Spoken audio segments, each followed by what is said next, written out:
Hello and welcome. I am your wonderful, illustrious host, Armanini Panini, and today we are going to be talking about the Iron 883 and the Kawasaki Z900.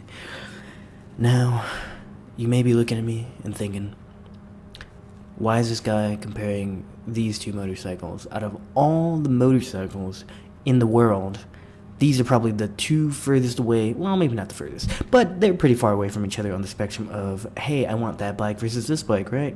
Well, I happen to be the owner of these two motorcycles, which is actually interesting because they have given me a wealth of knowledge about each other, because these are the two motorcycles I have ridden intimately, and they have given me the gift of perspective. Now, what is perspective? Perspective is viewing something in relation to another. Is mint chocolate better? Is strawberry better? Who knows? I've only had mint chocolate. Who knows? I've only had strawberry. Oh no, I've tasted the other. Now I know, right? So let's get into it. The Iron 883, Kawasaki Z900. What do they have in common? Nothing really. A motor and two wheels. Amazing, right? Let's see. So let's start with the Iron. It is a motorcycle. It is a American Harley Davidson motorcycle. It is character. It shakes. It grumbles. It's loud. It's heavy. It's great. Comfortable too, surprisingly. That thing cups your butt great. So, what are the key benefits of this motorcycle? Like I said, sound. Sound is great. Sound is A1. Steak sauce, amazing. It's there. The loud, low grumble.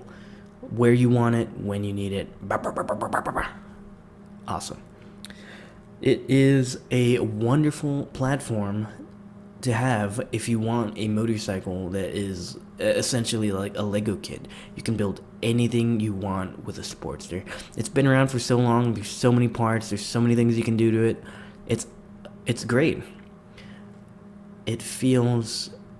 I feel super American when I'm on it. Like, my property value goes down every time I ride it. It's awesome. It is the best thing ever. So let's see. The Kawasaki Z900, on the other hand, is a completely different beast. That bike is a performer, I would call it. It has amazingly smooth everything. It's buttery smooth.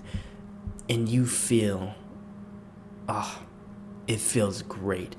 Once you're on that throttle, the bike just wants to keep going and going and going. Amazing bike.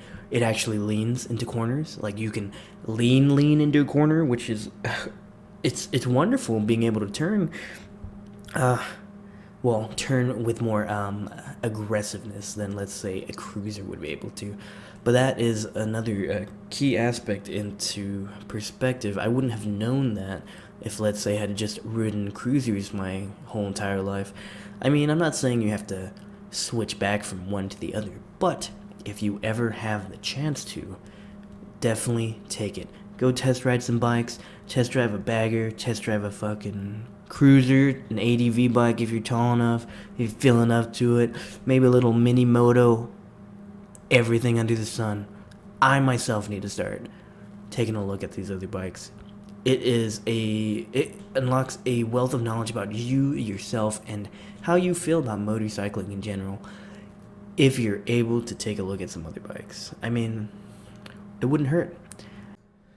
And as always, like, subscribe, share my wonderful voice with your friends. I will see you later.